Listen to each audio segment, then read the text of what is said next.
Salut, c'est Guillaume, l'instigateur de ce podcast. Bon, je t'embête un peu, j'ai besoin de 400 donateurs mensuels pour avoir une sécurité financière et pouvoir continuer mes podcasts. Alors si mes podcasts t'inspirent ou t'aident, deviens un des 400 en cliquant le lien dans le descriptif de cet épisode ou en m'envoyant un email à guillaumefedepodcast@gmail.com. Merci. Bienvenue sur ce podcast qui aide les gays ou queers à s'épanouir sexuellement.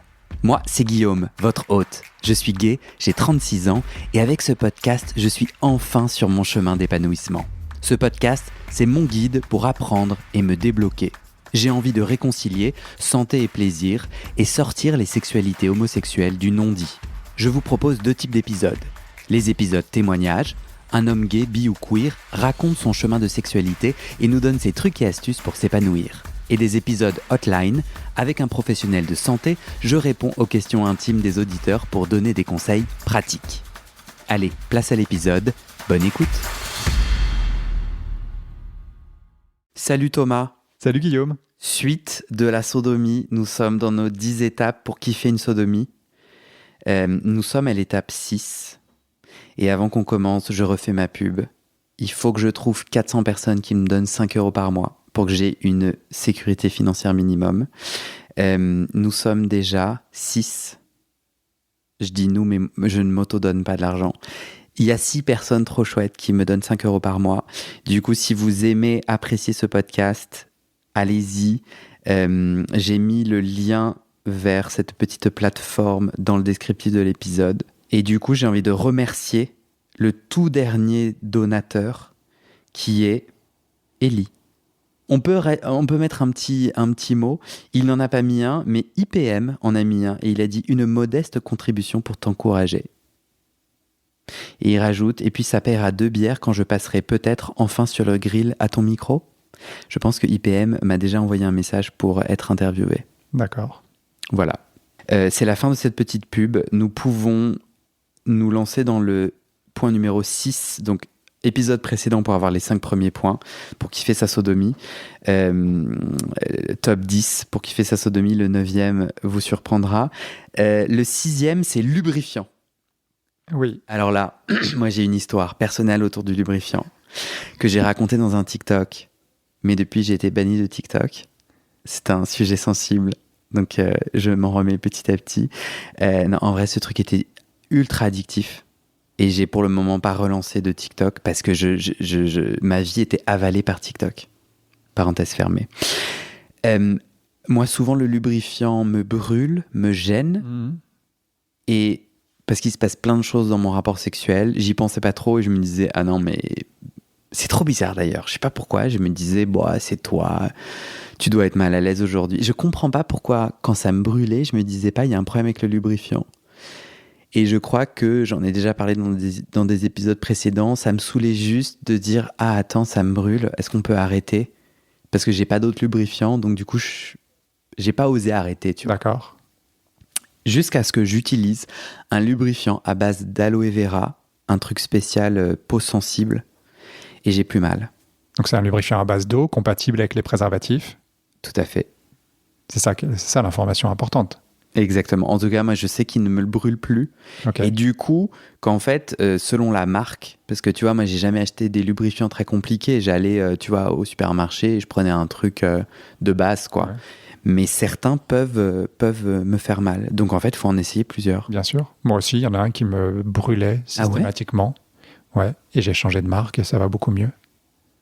Et donc, c'est plus commun que je ne pensais. Ouais. C'est intéressant. Qu'est-ce qu'on a marqué sur le lubrifiant ? Donc le lubrifiant, il faut du lubrifiant pour que ça glisse, parce que c'est pas une zone naturellement lubrifiée, contrairement au vagin. Donc pour que ça se passe bien, il faut du lubrifiant, soit à base d'eau, soit siliconé si on utilise des préservatifs. C'est les 2 seuls lubrifiants qui sont compatibles avec les préservatifs. Sinon, tout le reste, ça fait des petits trous dans les préservatifs, et donc ça... Enfin, des trous microscopiques, mais en tout cas, on ne voit plus l'intérêt, on perd l'intérêt du préservatif. Sinon, si on n'utilise pas de préservatif parce qu'on est sous PrEP, par exemple, ou parce qu'on est sous TASP, c'est-à-dire qu'on est séropositif indétectable, donc on ne peut pas transmettre le VIH. Ou bien parce qu'on est dans un couple monogame qui a fait des Exclusif. tests. Exclusifs, ouais. Tout à fait. Il y a plein de raisons pour ne pas utiliser des préservatifs.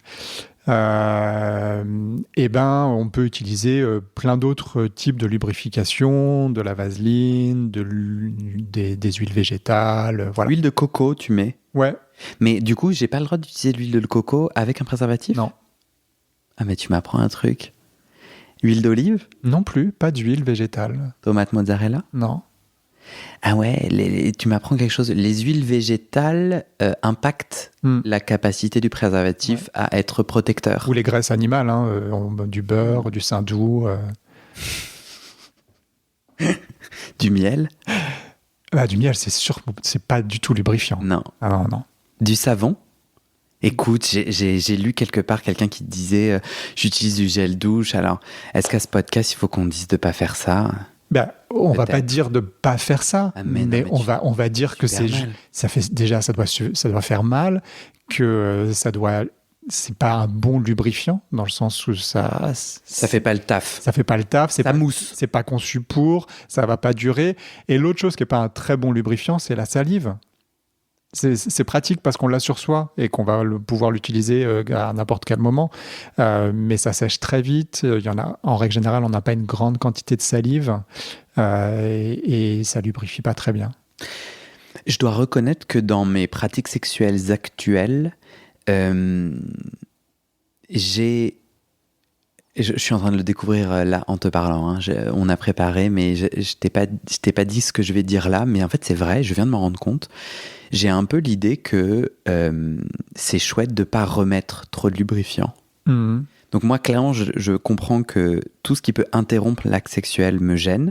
Du coup, le moment où je demande à remettre du lubrifiant, j'ai un peu l'impression de sous-entendre qu'il y a un problème. Ouais.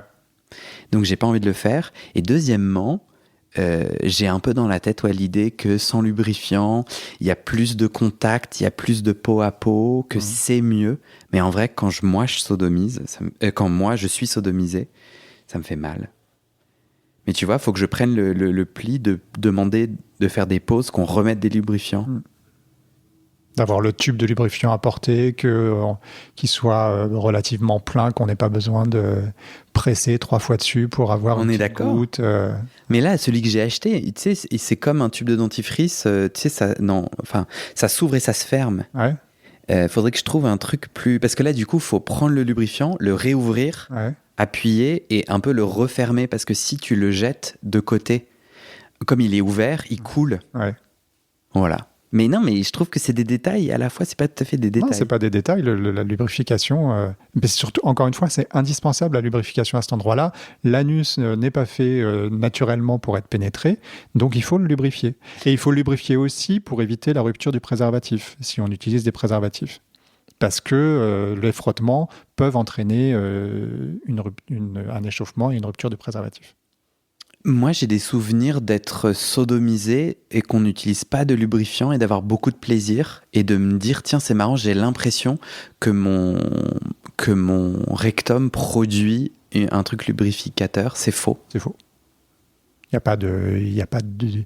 Ce que peut produire le rectum, c'est de la sécrétion muqueuse à l'intérieur du rectum en réaction à une agression. Et l'agression, ça peut être une pénétration, mais ça va pas, on va pas mouiller suffisamment pour produire de quoi lubrifier un rectum, non. Ok, donc c'est dans ma tête. Ouais, c'est complètement dans ta tête. Okay. Et c'était peut-être lié justement au désir, à l'envie, à ce moment-là, au fantasme de je me fais pénétrer comme ça, quoi. Super. Point numéro 7 à notre top 10 pour kiffer sa sodomie. On commence par se découvrir en solo. Donc dans l'épisode d'avant, j'ai lu les deux ou j'en ai lu qu'un? Est-ce que tu as lu les deux? Je me rappelle plus. Tu as lu les deux.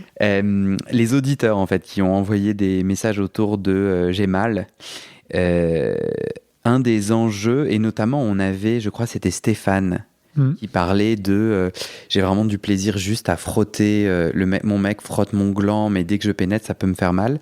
Il y a quand même, point numéro 7, tout un enjeu à se découvrir en solo. Petit avant-propos, c'est attention à ne pas utiliser des objets non prévus. Donc toi, tu parles d'ampoule électrique. de bouteilles. J'ai lu ça, ouais. Non, mais moi, j'ai parlé à un médecin urgentiste qui me dit que c'est vraiment pas rare d'avoir des gens qui viennent aux urgences avec un objet qui s'est cassé à l'intérieur de leur rectum ou d'autres parties, quoi. Donc, ça paraît un peu, oui, qui va mettre une ampoule, mais en vrai, on se le dit. Donc, pas d'objets qui peuvent se coincer ou se casser. En fait, l'enjeu avec une bouteille, c'est que si elle est ouverte, ça peut faire appel d'air. C'est ça le concept de la bouteille qui se coince, non? Pourquoi tu fais cette tête? Non? Vas-y, va au bout de... Moi, ce que j'avais compris, c'est que donc, ta bouteille, elle est ouverte, elle est vide. Une bouteille en verre, par exemple. Ouais. Et tu l'insères. Et le problème, c'est quand tu essayes de la sortir, il y a l'appel d'air et la succion qui fait que tu n'y arrives pas.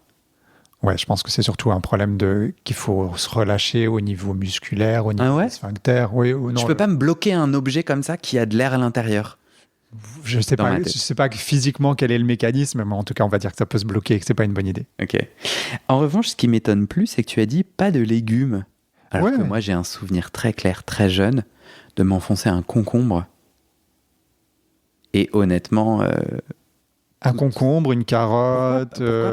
Pourquoi pas de légumes? Parce que ça peut casser un légume. Hein. Mais oui, mais... Et alors non, mais mon concombre, il va pas se casser. J'en sais rien, ça dépend de la façon dont tu le mets. Enfin, l'idée, là, mais on s'est tous enfoncé des choses dans le cul qui n'étaient pas prévues. Hein.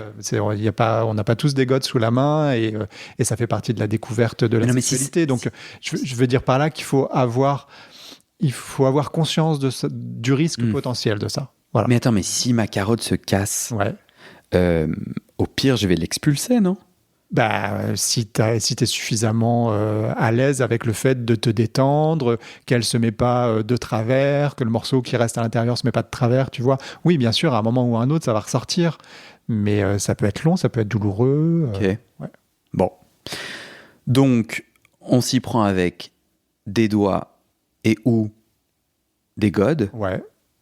Moi, je m'éloigne un peu de ton non à la carotte et non au concombre. Je suis pas médecin, mais toi, tu l'es. D'accord. Moi, en tout cas, en tant que moi, personnellement, je pense que... non. Moi, mais de toute façon, je conseille pas les gens de faire un truc, mais en gros, moi, personnellement, ça fait longtemps que j'ai pas utilisé de légumes, mais je pourrais le refaire et j'ai pas du tout l'impression de mettre ma santé en danger. Je pense pas qu'il y ait des risques.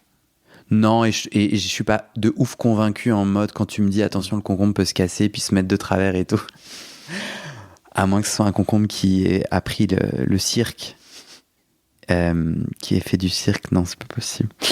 Ok, alors on s'y met, on se découvre en solo et on commence par s'effleurer très lentement le corps, le sexe, les bourses, le périnée, l'anus sans huile. Donc l'idée, c'est vraiment de considérer que on oublie tout ce qu'on a vu dans les films porno et qu'on va petit à petit aller conquérir. C'est comme le Petit Prince et le renard.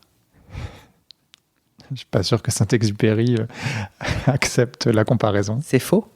C'est faux. C'est peut-être que analement, c'était un explorateur. D'accord. Et qu'il est très heureux là dans son petit cercueil. Donc, le renard, c'est l'anus. Le renard, c'est le plaisir anal. Mmh. Et en fait, si t'es trop brusque, si tu te rapproches trop rapidement du renard, il s'enfuit. Il a besoin d'être apprivoisé. Non, mais tu veux rajouter quelque chose? Oui, non, je suis d'accord avec toi. Il faut y aller déjà à son rythme. Et il ne faut pas y aller trop vite parce qu'il y a deux composantes dans cette histoire. Il y a le sphincter, il y a deux sphincters au niveau anal. Il y a un sphincter qu'on peut contrôler et un sphincter qu'on ne peut pas contrôler. C'est quoi un sphincter? Un sphincter, c'est l'anneau, non? C'est un muscle circulaire donc qui fait tout le tour de l'anus, donc qui est à l'intérieur, hein, on ne le voit pas, et qui va se contracter ou se détendre. Donc se contracter pour garder la continence, pour ne pas se faire dessus.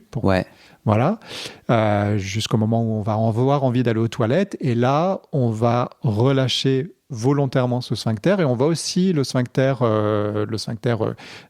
qui est non contrôlable, lui aussi va se relâcher. Donc les deux vont se relâcher et ils sont tous les deux liés à des choses psychologiques. Ok. Voilà. Donc il y en a qui sont... Donc on a deux anneaux à l'intérieur de nous qui s'empilent. S'empilent. Et psychologiquement, c'est psychologiquement que je peux me détendre et les ouvrir. Et donc, tout notre enjeu pour aller à la conquête de la sodomie, c'est d'apprendre d'abord seul avec soi à s'ouvrir, à être bien et à aller à la conquête, à apprivoiser ce plaisir. T'es d'accord ? Ouais. On a mis ensuite, concentre-toi sur ton ressenti et tes sensations. Ce qu'on disait c'est un peu conceptuel pour moi. C'est ce qu'on disait dans une capsule précédente, c'est-à-dire que c'est pas des zones où qu'on stimule habituellement dans ce sens-là. C'est des zones de défécation, on fait caca à cet endroit-là.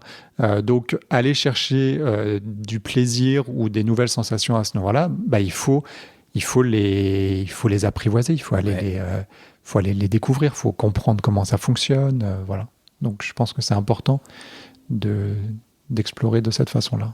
Notamment parce que j'ai l'impression que le plaisir en lien avec la prostate est un plaisir, donc à l'intérieur de mon anus, il y a une petite boule, enfin pas de mon anus, de ton rectum. De mon rectum, il y a pas loin une petite boule, et en la stimulant, je peux avoir un type de plaisir, un type d'orgasme prostatique. Ouais. Pourquoi ça te fait sourire ? Non, parce que je trouve que tu vas très vite à la prostate, mais on n'est pas encore rentré là. Hein. On n'est pas encore rentré. Mais oui, tu as raison. Mais ce que je voulais dire, c'est que moi, j'ai beaucoup l'habitude de masturber et d'éjaculer, d'avoir ce type de plaisir qui est en fait un monde, une planète, pour continuer le lien avec le Petit Prince. C'est une planète, l'éjaculation masturbatoire et l'éjaculation. Et en fait, la masturbation à l'endroit de l'anus et du rectum, c'est une autre planète et c'est pas du tout les mêmes sensations. Et quand parfois, quand au début, je tentais d'explorer, et encore aujourd'hui, quand j'explore cette autre planète, franchement, parfois, je suis un peu genre, attends, j'aime pas, c'est un peu la teuf sur cette planète. Ouais. Donc, on apprivoise. Tu as raison que là, pour le moment, on effleure, on n'est pas encore rentré dedans. Non, mais c'est pour dire à quel point il peut y avoir à chaque étape des trucs incroyables. L'anus, c'est quand même hyper innervé. Il y a plein de nerfs partout. Et il y a des mecs, et d'ailleurs Stéphane le décrit dans son message, sentir juste le gland de son mec qui lui frotte l'anus, il décrit comme étant, il a une jouissance incroyable. Donc rien qu'à cet endroit-là, juste des frottements, juste une langue qui passe à cet endroit-là, ça peut juste être incroyable. Et est-ce que parfois on n'a pas besoin d'aller beaucoup plus loin ? Voilà. Ah non, mais là tu me saisis la main dans le sac. Moi, je suis vraiment l'archétype du mec un peu débile qui considère qu'un rapport sexuel réussi, c'est la pénétration. Moi, je suis quand même très... Enfin, et t'as raison. Et je continue à cheminer là-dessus. Mais t'as complètement raison qu'en fait, juste à prendre un moment pour kiffer autour de l'anus et des sensations, on a mis ensuite, tu vois, de se concentrer sur son ressenti, de respirer bien fort et juste de kiffer. C'est vrai que moi, je suis tout de suite en mode, quand est-ce que ça rentre ? Non, mais et franchement, c'est dommage. Je passe à côté de trucs. Donc, on dit respire fort, des inspirations et expirations, 5 à 10 secondes. Ouais, on dit se détendre, on dit se relâcher, travailler un peu son périnée, pousser le diaphragme vers le bas pour que tout le ventre descende vers le bas. Il faut pousser un petit peu vers le bas pour que ça s'ouvre. Ouais. Et là, la respiration, elle aide à ça. Et si on respire pas, si on a bloqué toute la respiration, qu'on soit seul ou à plusieurs ou à deux, ça... Complètement. Ça va pas se détendre. D'ailleurs, si jamais moi, je sodomise et que je suis à l'aise ou que j'y pense, je trouve que de dire... Enfin, on peut tenter, tu vois, mais de dire à mon partenaire, respire. Bon, après, faut pas que ça soit... Mais je trouve ça pas... Tu vois, parce que, en gros, il y a pas longtemps, donc sur ce podcast, j'ai interviewé Baptiste sur le tantra. J'invite les gens à aller écouter ce témoignage qui est chouette. Donc, je fais du tantra avec Baptiste et d'autres potes. Et du coup, c'est... Moi, je suis nul, hein, enfin, du coup, je vais tenter d'expliquer ce que c'est le tantra, mais en vrai... Je galère à me connecter, enfin, je suis vraiment genre étape 0 du délire, mais c'est quand même un mélange de méditation, de danse, de toucher, de regard, et c'est d'aller conquérir son énergie sexuelle, celle de l'autre, d'une façon un peu alternative. Okay. Et à un moment donné, on fait un truc, une structure, comme on appelle, genre un petit... et Baptiste me dit « respire ». Et c'est vrai que ça faisait... Franchement, Et ça m'arrive très souvent. Et quand je sodomise ou je suis sodomisé, pareil, je retiens ma respiration. Et en fait, ça bloque pas mal de choses. Ouais. Chez moi, en tout cas, j'ai observé que le moment où je suis là, ok. Eh ben ça, je ressens beaucoup plus. Et quand tu fais le geste là et que tu viens de souffler, j'ai senti aussi le relâchement dans tes muscles. C'est clair. Et parmi ces muscles, on a ces petits sphincters qui vont se relâcher, tu vois, et qui vont favoriser la pénétration. Ouais. Donc là, je suis en train d'aller à la conquête de mon anus, de mon rectum. Je suis pas encore rentré. J'effleure, je kiffe, je respire. Lubrifiant. Ouais, je mets mon lubrifiant, je masse les bords de mon anus. Puis, j'introduis une phalange. Ouais. C'est quoi déjà une phalange ? C'est le bout du doigt. Le bout du doigt, ok. On a 3 phalanges dans chaque doigt, sauf dans le pouce où il n'y en a que 2. Ok. Ok, donc je respire, je masse et j'introduis un peu. Ouais. J'entre et je sors juste, et je lis là nos petites notes. J'entre et je sors juste avec le bout du doigt pour t'habituer au mouvement d'entrée qui est moins naturel que celui de sortie pour l'anus. Ouais, c'est intéressant. Ça, j'ai l'impression qu'on a copié-collé d'un blog. Hein. Oui. À qui on peut donner tout le crédit. Ça, je le mettrai dans le descriptif. Ouais. Le blog est très bien fait et parle justement de toutes ces techniques très pratiques de comment aller jusqu'à la pénétration et comment être pénétré. Donc, parismassagegay.fr. Ouais. Et c'est le blog de Romain, il s'appelle ? Robin, pardon. Il offre des massages et des machins, mais il a aussi des écrits. Donc on lui a piqué ça, et parce qu'il le dit très bien. Je trouve ça très juste. On a l'habitude que ça sorte, on a moins l'habitude que ça rentre. Ouais. Et moi, parfois, j'ai une partie de mon cerveau qui dit genre alerte, entrée de inopinée. Non mais parfois je suis un peu genre mais whoop. Ça t'est arrivé, ça ? Oui, je vois. D'avoir un automatisme de... C'est pas dans le bon sens. Pas dans le bon sens, ouais. Toi aussi. Bien sûr. Alors que tu es quand même un sodomite aguerri. Bien sûr. T'as le niveau or, non ? Platine. T'as ta 3e étoile. Voilà, c'est ça. Ok, je suis un peu fatigué. Ok, pour le moment, on est bien. Alors là, j'ai rajouté, moi, personnellement, je suis pas trop doigt. Faudrait que je réessaye là. Mais c'est vrai que j'entendais souvent parler de pour dilater, faut doigter. Mais moi, en vrai, si tu veux me dilater, faut pas me doigter, ça me crispe. Je suis mal à l'aise. Ok. J'aime pas. Il y a plein de techniques différentes. Je préfère que tu utilises ton gland. Juste, tu fais coucou, je suis dedans, je suis dehors, je suis dedans, je suis dehors. Il y a quelqu'un ? Il y a personne, il y a quelqu'un ? Oui, mais juste le gland peut être pour certains déjà trop gros. Juste un détail sur le doigt. Coupez-vous les ongles. Oui. Bordel. Des ongles, si vous décidez de doigter quelqu'un, il faut avoir les ongles coupés et limés. Ouais. Alors que ça peut faire mal. Ouais. Là, dans notre petit pas à pas, on est tout seul. Et moi, je voulais dire que tout seul. Ouais, seul avec du lubrifiant, ça peut marcher un doigt, mais c'est pas évident pour moi. Peut-être qu'il y a moins d'excitation et que du coup un god va être plus simple pour moi. Mais je crois que j'ai envie de le noter parce que je pense que c'est assez important. Ouais. Qu'il y a des gens qui peuvent dire moi ça me fait pas triper le doigt. L'objectif là, on est d'accord, c'est pas forcément de triper, c'est d'habituer la zone. Hein. Ouais, oui. Si on est déjà au stade de triper, c'est que... Ah oui, là t'es vraiment en mode pédagogique, on s'allonge et on découvre. Ouais. On peut même découvrir avec un petit miroir. Aller regarder ce qui se passe à cet endroit-là. Pas bête. Je ne sais plus où j'avais vu ça, peut-être dans une série ou un film où on parlait des femmes qui disaient mais va observer ton vagin avec... c'est peut-être dans les monologues du vagin, cette pièce. Ou Sex Education, non ? Je ne sais plus, mais en tout cas, allons regarder ces zones qui ne sont pas facilement accessibles et voyons ce qui s'y passe. Écoute, ça me fait penser que moi j'ai déjà fait une vidéo. De ton anus ? Ouais, j'avais pas de miroir. D'accord. Et en fait, j'avais envie de voir à quoi ça ressemblait. Ok. Ou en tout cas, si j'ai un miroir, je trouve que ça me nécessite une contorsion ou je sais pas, j'arrive pas à poser le truc.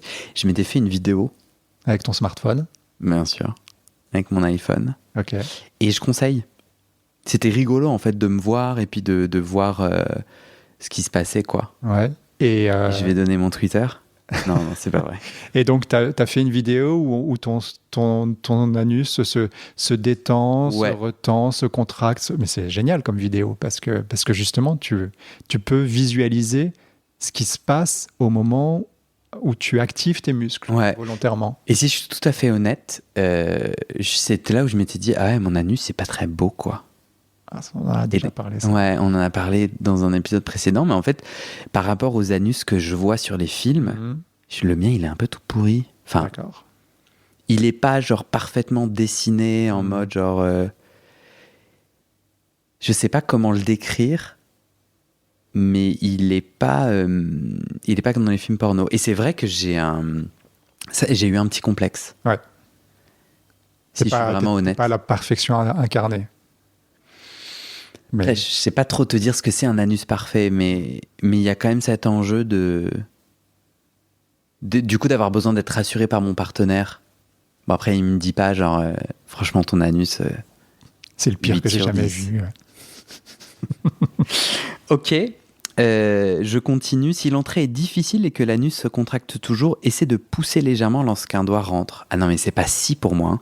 Ça, c'est le blog de Robin. Ah, mais moi, c'est pas si. Hein. Ouais, on est d'accord que c'est la technique ultime quand même. Hein. Il faut utiliser cette technique. Alors, il faut rien du tout, mais moi, pousser change tout. Bien sûr. D'où l'importance de l'étape d'avant qui était le rinçage. Du rectum. Ouais, pousser m'aide énormément. Ouais. On a du coup une petite astuce. Avec tes pouces, tu tires les parois du sphincter comme si tu voulais l'ouvrir. Bon, en vrai, moi, quand j'ai essayé, c'est pas possible de me mettre les pouces, si. Attends, je suis sur le dos, je suis en train de me doigter. Ouais. Et là, tu veux que je mette mes 2 pouces et que j'écarte comme ça ? Ouais. En vrai, tu l'as fait ou pas ? Pas tout seul, mais... Ouais, c'est ça. Enfin, fais-le ce soir et dis-moi si c'est possible, parce que là, on donne des conseils de merde. Non, mais quand t'es avec quelqu'un et qui te dit « écarte les fesses », bah, tu vas écarter les fesses. C'est-à-dire tu vas tu vas te mettre le plus proche de l'anus et puis tu vas écarter. Ouais. Et donc, forcément, tu vas écarter...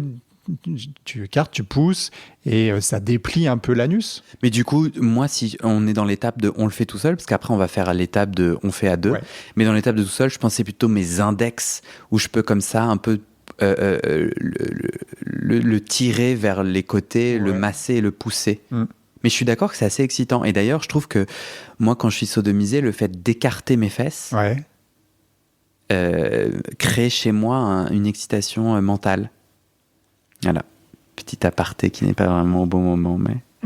On peut utiliser des petits plugs de taille variable, on peut tester plusieurs positions, et si ça ne marche pas aujourd'hui, on peut essayer un autre jour. Peut-être qu'une autre fois, on sera plus excité. Moi, je suis assez d'accord qu'il y a quand même tout un tas de travaux pratiques de se dire, ok, je vais aller à la conquête de cet endroit, je vais aller tout seul cheminer sur cette planète du plaisir anal, et qu'en fait, si tout seul on l'a pas fait, c'est quand même compliqué. On peut le découvrir à 2, hein, mais bon, on met plus de chance de notre côté si on a cheminé tout seul. Tu veux rajouter quelque chose ou on passe ta dernière phrase est vraiment pertinente parce que je pense qu'il faut d'abord avoir un petit peu apprivoisé cet endroit-là, ne pas avoir trop d'appréhension et ne pas trop avoir peur pour que ça se passe très bien la première fois qu'on va se faire sodomiser ou les fois suivantes. Et on l'a dit dans une capsule précédente, ça se travaille aussi à cet endroit-là. Même si on s'est déjà fait sodomiser quelques fois, il faut retourner entraîner cette zone-là et découvrir de nouvelles sensations et se rappeler des choses. Et puis on peut avoir des sensations différentes quand on est seul que quand on est à 2. Donc c'est aussi intéressant de s'amuser tout seul à cet endroit-là. Super. On va terminer cette partie sur ça. Ok. À moins que tu aies envie de rajouter quelque chose. La suite, ça sera... Bon, du coup, maintenant que je suis avec quelqu'un d'autre, je fais comment ? Avec nos meilleures astuces et conseils pour... Parce que je trouve que même quand tu continues à avoir du plaisir anal, c'est à la fois comme le vélo, ça s'apprend et on ne peut pas oublier, mais à la fois, je trouve que je découvre de plus en plus d'étapes de comment continuer à avoir du plaisir ou tu vois ce que je veux dire, c'est pas genre j'ai la technique, Enfin, je sais pas, dis-moi toi ce que t'en penses, mais moi personnellement, c'est pas genre, j'ai la technique et puis après c'est un copier-coller, à chaque fois je peux faire la même chose. Je trouve que c'est quand même, en tout cas moi, je continue à découvrir des choses, même une fois que je suis plus débutant, quoi. Moi, je découvre des sensations différentes et nouvelles régulièrement. C'est vrai ? Ah oui. Toi aussi, ok. Ouais. Et t'es à l'aise de dire depuis combien d'années tu pratiques le plaisir anal ? En le donnant ou en le recevant ? Je sais pas, une vingtaine d'années. Ouais. Marrant. C'est chouette, je trouve ça trop cool. Je trouve ça cool que ça continue. Ok, ça te va ? Ouais. Merci Thomas. Merci Guillaume. Et c'est la fin de cet épisode. Vérifiez dès maintenant si la suite est déjà publiée. Sinon, vous pouvez vous abonner à ce podcast sur votre plateforme d'écoute pour être alerté dès la sortie des nouveaux épisodes. Et si vous aimez les témoignages intimes comme celui que vous venez d'écouter, j'ai 2 autres podcasts qui pourraient bien vous plaire. Je vous les présente. Histoire de devenir moi. Ça, c'est un podcast dans lequel des gens ordinaires me racontent un tournant déterminant pris dans leur vie. Ils racontent le déclic qui a tout changé et comment ils sont devenus un peu plus eux-mêmes. Ma dernière séance de psychanalyse. Ça, c'est un podcast dans lequel des gens me racontent leur dernière séance sur le divan et comment la psychanalyse les a aidés, ou pas. Et d'ailleurs, c'est avec ce podcast que j'ai gagné le prix du meilleur podcast de conversation en 2022. Alors pour écouter ces podcasts, vous pouvez tout simplement taper les titres dans la barre de recherche de votre plateforme d'écoute. Mais je vous mets aussi dans le descriptif de cet épisode les liens pour écouter ces podcasts et les liens de mes réseaux sociaux pour découvrir les coulisses de mon aventure de podcasteur et aussi la page de dons pour soutenir mon travail et mes podcasts. En tout cas, n'hésitez pas à m'envoyer vos retours et vos réactions à guillaumefaidespodcasts@gmail.com ou sur mes réseaux sociaux. Ça me motive énormément de savoir que ces histoires naviguent et résonnent, ou pas d'ailleurs. Allez, merci pour votre écoute et à très bientôt dans vos oreilles.